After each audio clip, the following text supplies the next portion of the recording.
Welcome to my channel Swapna's food corner.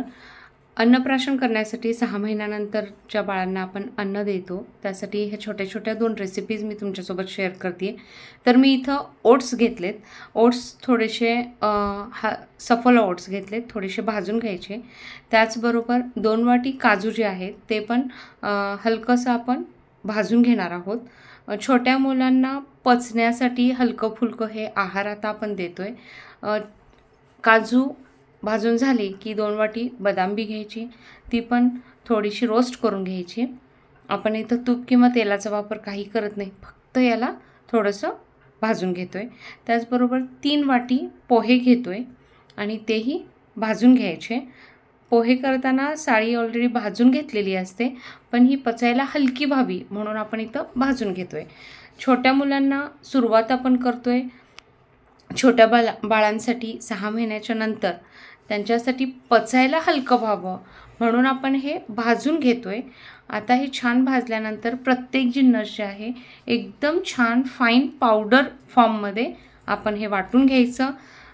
काजू वेगळे वाटायचे, बदाम बी वेगळी वाटायची, पोहे वेगळे वाटायचे, छान फाईन पावडर फॉर्ममध्ये घ्यायचं। आणि ती पावडर आपण स्टोर करू शकतो, कारण की भाजल्यामुळं त्यात काय खराब होणार नाही। सेरेलॅक वगैरे जे तुम्ही प्रिझर्वेटिव्ह पावडर्स आणता, केमिकल्स असतात किंवा ते कधी काळी करून ठेवलेले असतात, तर ते न वापरता तुम्ही त्याला पर्याय म्हणून हे वापरलं तर उत्तम। तर आता ही करण्याची प्रोसेस म्हणजे मी 1 वाटी पाणी खळखळून उकळलं आहे, त्यात आपण ही पावडर ॲड करायची, गुठळ्या होऊ द्यायच्या नाहीत आणि पटकन हलवून घ्यायचं। एकदम फाईन अशी पेस्ट करायची, जी आपण गंजीमध्ये वगैरे करतो तसं। आणि त्यात आपण 1 कप दूध घातलंय, ते छान आटवून घ्यायचं आणि एक डेन्स असं आणि बाळाला खायला तयार। दुसरी रेसिपी बघूया। 2 वाटी इथे मी मखाने घेतलेत। मखानेसुद्धा आपण हलके फुलके भाजून घ्यायचे। फक्त थोडंसं भाजून का घ्यायचं, तर छान फाईन पावडरसुद्धा होते।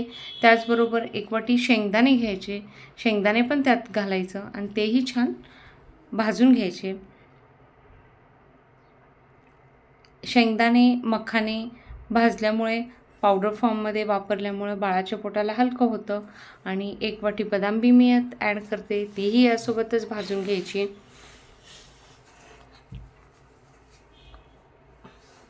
आपण असं डायरेक्ट पॅनमध्ये भाजतोय।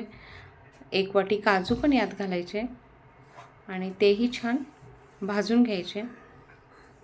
हे सुद्धा आपण स्टोर करून कुठं बाहेर जायचं असेल तर हे घेऊन जाऊ शकतो बाळाचा आहार। आणि आता आपण हे भाजलंय की नाही बघतो, आपण शेंगदाणे सोलून बघतो तसंच हेही बघायचं हे भाजलंय की नाही। आणि मखाने थोडंसं दाबायचं, ते टचकन फुटलं, त्याचं पूर्ण बुकना झाला की समजायचे छान भाजलेले आहेत। याची एक फाईन अशी पावडर करून घ्यायची आणि ती सुद्धा करण्याची एक साधी सोपी प्रोसेस म्हणजे 1 वाटी पाणी उकळत ठेवायचं, त्यात 1 चमचा तूप घालायचं आणि त्याचबरोबर 1 वाटीत अर्धी वाटी पाणी घेऊन 2 चमचे आपण ही पावडर ॲड करायची, छान मिक्स करायची। म्हणजे गुठळ्या होऊ नये म्हणून तुम्ही ही प्रोसेससुद्धा फॉलो केली तरी चालेल। आणि ते पूर्ण एक पेस्ट तयार करून घ्यायची, आपण घोळ कसं तयार करतो त्याच पद्धतीनं।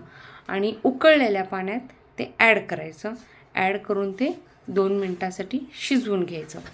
आधी पूर्ण घोळ केल्यामुळं गुठळ्या होत नाहीत, म्हणजे बाळालाही पचायला हलकं। गुठळ्या अजिबात होऊ देऊ नका।